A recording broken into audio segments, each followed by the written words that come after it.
one other thing I wanted to say while the fire of my old self burns behind me is we are living in a hijacked realm. All the stories you play out in your daily life, are they your own? Is it what you would choose? If there was no pressure, no preconceived constructs or ideas of how your life should look, who you should be, what you should do with it. Everything we do in our lives, we inherited. We inherited the story, and we get to make our own. That's our divine right. There is a quest for each of us, a heroine or hero's journey, and the story that plays out is nothing like the one you were given when you were born. It's not that people that live that story are bad, it makes people feel safe. It's predictable, acceptable, the status quo.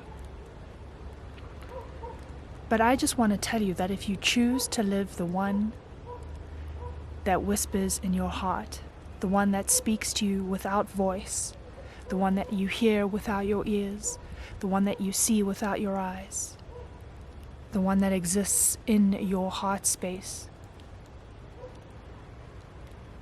the mother's voice in you. If you choose to live it, you will be taken care of, and your life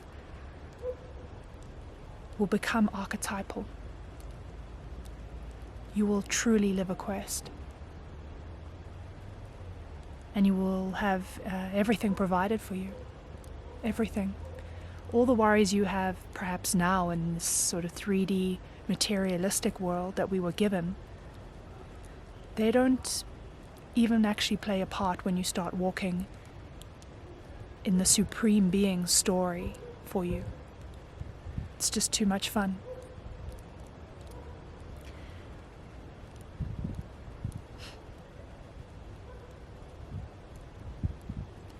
You're allowed to. It's your right.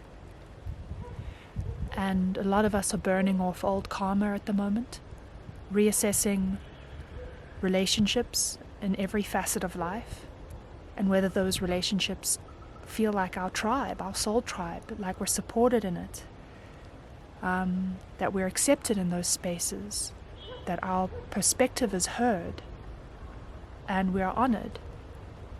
And I know a lot of people, I went through this a couple years ago, and some friends of mine are going through it, where they feel they can't even be with their family, that they're not safe in those spaces, their intuition's screaming for them to go the other direction when they go visit family, because they're not respected there, and they're not accepted for who they are. And it's a weird time that we live in, because some of us are waking up, and some of us are not yet awake. Some of us are in that old inherited paradigm, and some of us have woken up to the fact that this was all just a story we were told to live, but has nothing to do with reality. And reality is our playground. And the divine, when the divine starts to move in you and awaken you, that's an act of grace from our parents, supreme parents. So we can't be upset with people that can't see, but it's also, we don't have to stay in those spaces where we're not loved properly, where we feel like the outcast, where there's a herd mentality against us. And I think a lot of people who are awakening are very compassionate and empathetic, so you would want to keep giving of yourself and trying to shift those spaces. But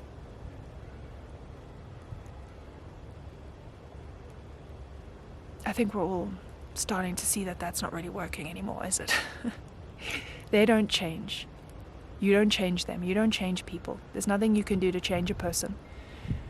And a person who doesn't accept you, there's nothing you can do to make a person accept you.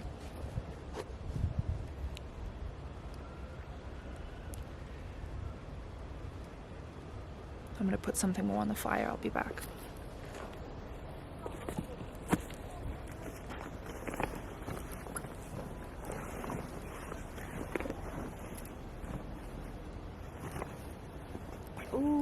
shoes. I forgot about this. These. Oh, these treated me well. So well. I'll show you. These Pumes. I love me just a basic, low base sneaker. I've had them for years. And now I say, adieu. Adieu, my good friends. I bid you adieu. It was good while it lasted. And I wish you well.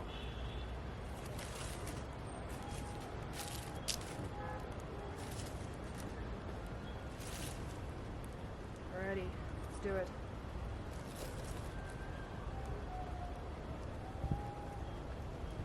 This is hard to watch.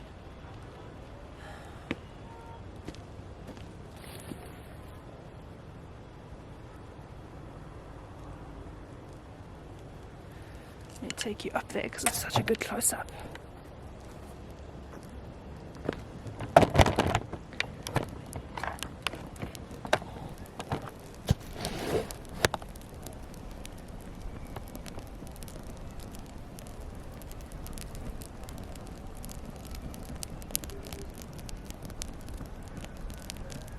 Goodbye, my lovers.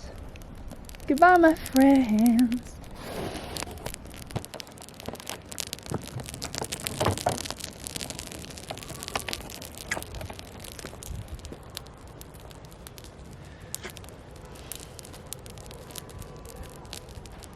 So even if it's family, and that's kind of the hardest because it's family. You love family, right? And very good old friendships. It's okay and it's better for you to release those in love, say that you are leaving and you feel you need to go because you are not respected in the space and you don't feel accepted, but you are leaving with love and grace. There's no hard feelings. And for me, what I did with family and friends was that I did that. I drew my boundary with people who weren't respecting who I'd become, and holding space for that. And if certain people kept coming at me after that with a whole victim story, like long WhatsApp messages, I didn't even read them. I didn't want to get. I'd chosen to leave the loop. I said my piece and I left. So I just kept holding that line with, I said my piece in love and respect. I wish you well, but this is my boundary. And then I left it. I never responded to the new invitation to get embroiled in a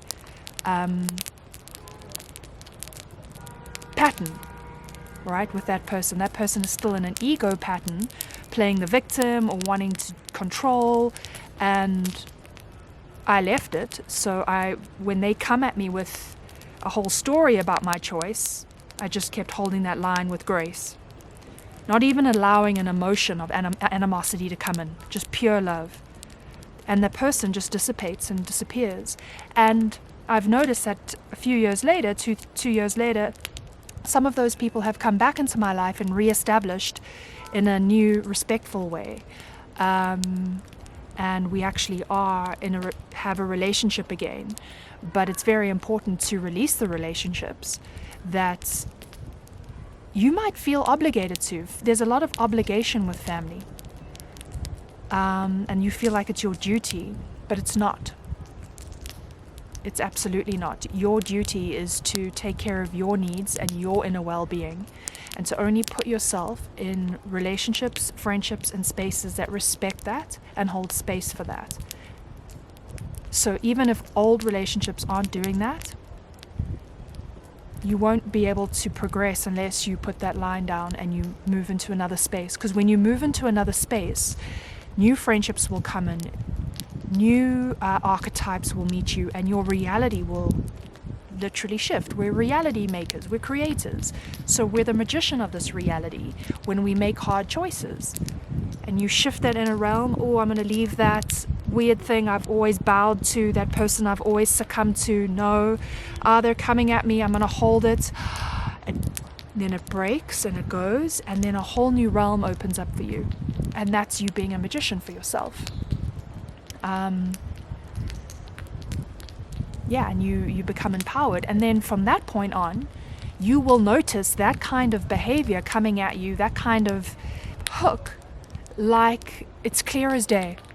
I remember before it was quite foggy for me, but when I started to put my boundaries down and I left those kinds of relationships, if anything like that comes toward me again, it's almost like it has a big sign on its forehead. It's just so obvious. And I know, it doesn't even get to us having a good, deep friendship or relationship or anything, because I immediately can smell it.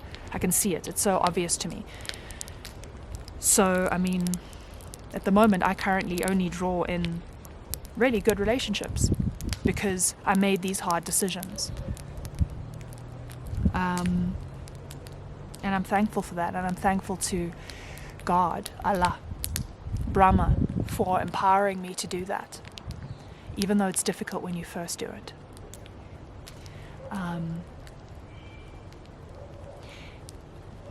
But realize as well that even though people say you leave family relationships, old friendships, these things, and you draw the boundary there because you need to take care of your own well-being, they might come at you with weird stories and these kinds of things, but just know that you leaving their story and your story with them, you not only shift your narrative, but you also change their story, because now they don't have their scapegoat in the room anymore. They don't have the one that they would weirdly ostracize, or whatever archetype you play in those situations that you want to leave. Not a healthy archetype, obviously, if you want to leave. When you take that out of their equation, they are now faced with their own projection. They usually project on you and you somehow get hit with it. But now that you're not there and not taking the hits, that projection is coming at them, and they will now be mirrored to themselves. We're in the wave spell of the white mirror, I think, at the moment. So it's like you are helping them as well. And like I said, when I made these decisions with relationships that weren't respecting me a few years ago, some of them have come around in a really nice way again, you know? Some of them haven't, which is okay. But no one's moving forward unless somebody takes agency. And that's you. If you feel you need to leave a space, do it. Because you are not a hero or a heroine in your own story unless you take action. Everyone else is just running a program. But the person who takes action is actually alive. Everyone else seems to be alive in this world, but you're not alive if you're just living on rote day to day in these kinds of relationships that give you no respect. The person who takes action is the heroine. That's the foundational aspect to the hero archetype. Action, agency. When you watch a film, the only reason you're watching it is because you are vouching for a protagonist, a hero or heroine, and you are compelled to watch them purely because they take action. That's why you watch them. And we spend our lives watching films about other characters that take action, yet we just sit on the couch and never take action in our own lives. Films and stories are there to teach you to take action. So many people aren't even the heroes in their own lives. Just inheriting other people's stories about them, just slotting into false narratives. Well,